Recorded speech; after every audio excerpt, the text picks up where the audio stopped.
दोस्तों, चाणक्य नीति में जीवन को सफल बनाने के लिए कई बातें बताई गई है। इन बातों और नीतियों को अपनाकर मनुष्य अपने जीवन में सफलता हासिल कर सकता है। आचार्य चाणक्य की नीतियों का पालन करने वाले व्यक्ति को किसी भी प्रकार की दिक्कत का सामना नहीं करना पड़ता। साथ ही व्यक्ति विपरीत परिस्थितियों में भी गंभीर रूप से अपने पद पर आगे बढ़ता है और सफलता के मुकाम को हासिल करता है। सिर्फ यही नहीं, आचार्य चाणक्य की इन नीतियों के जरिए मुश्किलों से निकलने का रास्ता भी मिलता है। यदि व्यक्ति महान विद्वान आचार्य चाणक्य द्वारा लिखे गए नीति शास्त्र की कुछ बातों को अपना लेता है तो जीवन की कई समस्याओं से आसानी से निजात पा सकता है। दोस्तों, यदि आप किसी व्यक्ति को उसके सुधार के लिए बार बार प्रेरित करते हैं तो वह व्यक्ति आपके द्वारा समझाने की प्रतिक्रिया में आपका दुश्मन बन सकता है। इसका मतलब यह है कि कुछ लोग अपने स्वभाव के कारण अपने दोषों और कमियों को स्वीकारने की आपत्ति रखते हैं और जब उन्हें उनके दोषों के बारे में बताया जाता है तो वे इसका विरोध करते हैं और वो आपकी सलाह या सुझाव को अस्वीकार करते हैं। ऐसे समय में वे आपके दुश्मन बन सकते हैं और आपके विरुद्ध विपरीत भावना विकसित कर सकते हैं। अपने एक नीति सूत्र में आचार्य चाणक्य कहते हैं, किसी भी व्यक्ति को ज्यादा सुधारना चाहोगे तो वो आपका दुश्मन बन जाएगा। दोस्तों, आचार्य चाणक्य के इस कथन का अर्थ है कि किसी भी व्यक्ति को अगर आप ज्यादा सुधारने की कोशिश करेंगे तो वो आपका दुश्मन बन जाएगा, क्योंकि हर इंसान अपने आप को परफेक्ट समझता है। एक सीमा तक तो वो अपने आप में बदलाव ला सकता है, लेकिन अगर आप उसमें लगातार सुधार लाने की कोशिश करेंगे तो वो आपकी एक भी बात नहीं सुनेगा। दोस्तों, असल जिंदगी में किसी भी व्यक्ति को अपने अंदर कोई भी कमी नहीं दिखती है। उसे लगता है कि वो जैसा है वैसा ही परफेक्ट है। सामने वाला आपका करीबी ही क्यों ना हो, अगर वो आप में कोई कमी निकालता है तो आपको बिल्कुल भी अच्छा नहीं लगेगा। पहले तो वो इस बात को मानने से इनकार कर देगा कि उसमें कोई भी कमी है। इसके बाद जब आप उस पर ज्यादा दबाव बनाएंगे तो वो अपने अंदर उन कमियों को ढूंढेगा और आईना दिखाने वाले व्यक्ति से दूर होने की कोशिश करेगा, क्योंकि वो आपसे सामना करने से बचना चाहता है। दोस्तों, उस व्यक्ति के मन में धीरे धीरे आपके प्रति घृणा उत्पन्न होने लगेगी। आपको बस ऐसा लगेगा कि दुनिया में आपका सबसे बड़ा कोई शत्रु है तो वही है। आइए इसे थोड़ा विस्तार से समझते हैं। अपनी सलाह के तरीके। दोस्तों, जब हम किसी व्यक्ति को सुधारने के लिए प्रेरित करते हैं तो हमारे प्रयासों का तरीका महत्वपूर्ण होता है। अगर हम विनम्रता और सम्मान के साथ अपनी सलाह देते हैं तो उसे स्वीकार करने की संभावना अधिक होती है।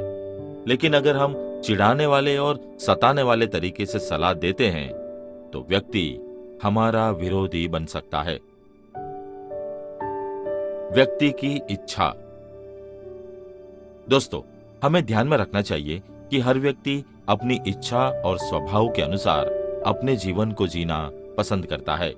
हमें दूसरों को बदलने की कोशिश करने से पहले उनकी इच्छा और सम्मान का ध्यान रखना चाहिए। सुधार का समय। दोस्तों, व्यक्ति को सुधारने का समय भी महत्वपूर्ण है। कभी कभी लोग अपने जीवन के विभिन्न मार्ग पर सुधार के लिए तैयार नहीं होते हैं और इसका प्रयास उन्हें दुखी और नाराज कर सकता है।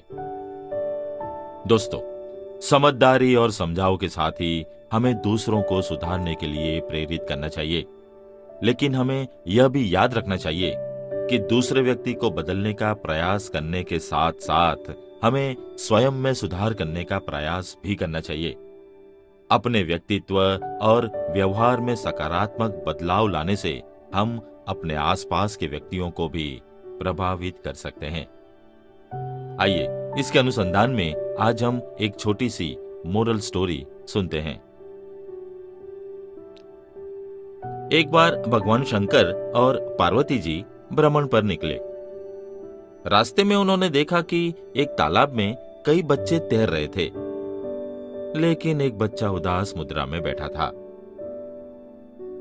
पार्वती जी ने शंकर जी से पूछा, यह बच्चा उदास क्यों है? शंकर जी ने कहा, बच्चे को ध्यान से देखो। पार्वती जी ने देखा, बच्चे के दोनों हाथ नहीं थे, जिस कारण वो तैर नहीं पा रहा था। पार्वती जी ने शंकर जी से कहा कि आप अपनी शक्ति से इस बच्चे को हाथ दे दें ताकि वो भी तैर सके। शंकर जी ने कहा,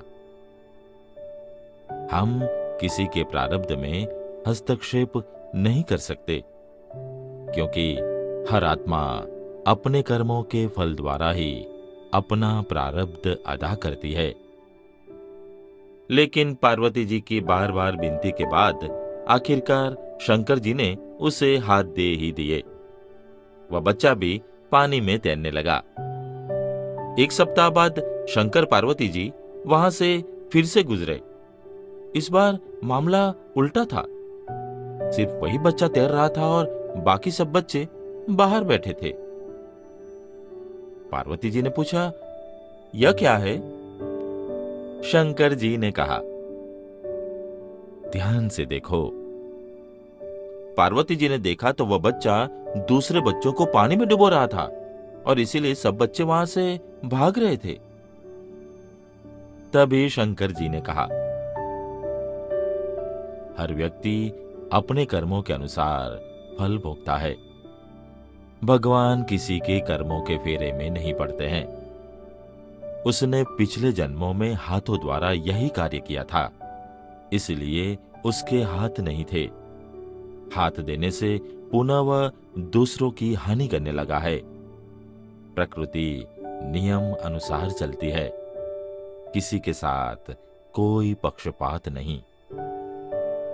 आत्माएं जब ऊपर से नीचे आती है तो अच्छी होती है।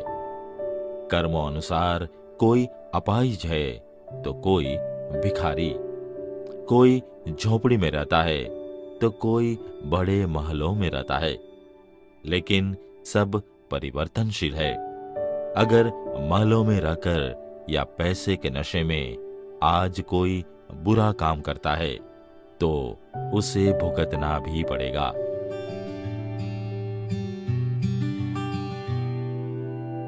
दोस्तों, आज के एपिसोड में बस इतना ही। अगले एपिसोड में फिर मुलाकात होगी, फिर बातें होगी। तब तक के लिए नमस्कार।